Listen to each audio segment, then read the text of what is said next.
കോപിക്കാം, എന്നാൽ പാപം ചെയ്യരുത്. നിങ്ങളുടെ കോപം സൂര്യൻ അസ്തമിക്കുന്നതുവരെ നീണ്ടു പോകാതിരിക്കട്ടെ. സാത്താന് നിങ്ങൾ അവസരം കൊടുക്കരുത്. മോഷ്ടാവ് ഇനിമേൽ മോഷ്ടിക്കരുത്. അവൻ ഇല്ലാത്തവരുമായി പങ്കുവയ്ക്കാൻ എന്തെങ്കിലും സമ്പാദിക്കുന്നതിനു വേണ്ടി സ്വന്തം കൈകൾ കൊണ്ട് മാന്യമായി ജോലി ചെയ്യട്ടെ. നിങ്ങളുടെ അധരങ്ങളിൽ നിന്ന് തിന്മകളുടെ വാക്കുകൾ പുറപ്പെടാതിരിക്കട്ടെ. കേൾവിക്കാർക്ക് ആത്മചൈതന്യം പ്രദാനം ചെയ്യുന്നതിനായി അവരുടെ ഉന്നതിക്കുതകം വിധം എല്ലാ കാര്യങ്ങളും സന്ദർഭം അനുസരിച്ച് സംസാരിക്കുവിൻ. രക്ഷയുടെ ദിനത്തിനു വേണ്ടി നിങ്ങൾ മുദ്രിതരാക്കിയ ദൈവത്തിന്റെ പരിശുദ്ധാത്മാവിനെ വേദനിപ്പിക്കരുത്. സകല വിദ്വേഷവും, ക്ഷോഭവും, ക്രോധവും, അട്ടഹാസവും, ഭൂഷണവും എല്ലാ തിന്മകളോടും കൂടി നിങ്ങൾ ഉപേക്ഷിക്കുവിൻ. ദൈവം ക്രിസ്തു വഴി നിങ്ങളോട് ക്ഷമിച്ചതുപോലെ നിങ്ങൾ പരസ്പരം ക്ഷമിച്ചും കരുണ കാണിച്ചും ഹൃദയാർത്ഥതയോടെ പെരുമാറുവിൻ. വിശുദ്ധ പൗലോസ്ലീഹ എഫെസോസ്കാർക്ക് എഴുതുന്ന 4-ാം അധ്യായത്തിലെ ചോദ്യോത്തരങ്ങൾ.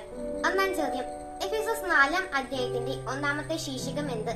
ഉത്തരം, ഐക്യത്തിന് ആഹ്വാനം. 2-ാം ചോദ്യം, ആർക്കു വേണ്ടിയാണ് പൗലോസ്ലീഹ തടവുകാരനായി തീർന്നത്? ഉത്തരം, കർത്താവിന് വേണ്ടി. 3-ാം ചോദ്യം, നിങ്ങൾ എന്തിന്റെ ഐക്യം നിലനിർത്താൻ ജാഗരൂകരായിരിക്കുമെൻ എന്നാണ് പൗലോസ്ലീഹ ഓർമ്മപ്പെടുത്തുന്നത്? ഉത്തരം, ആത്മാവിന്റെ.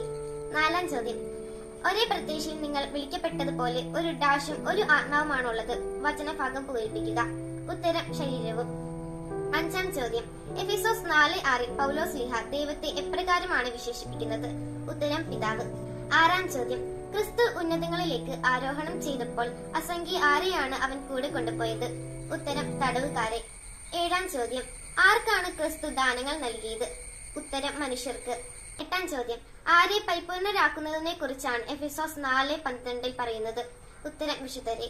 9-ാം ചോദ്യം, എന്ത് തന്നിലായിരിക്കുന്നത് പോലെ തന്നെ എന്നാണ് പൗലോസ്ലീഹ പറയുന്നത്? ഉത്തരം, സത്യം. 10-ാം ചോദ്യം, വ്യാജം വെടിഞ്ഞ് എല്ലാവരും ആരോടാണ് സത്യം സംസാരിക്കേണ്ടത്? ഉത്തരം, അയൽക്കാരോട്.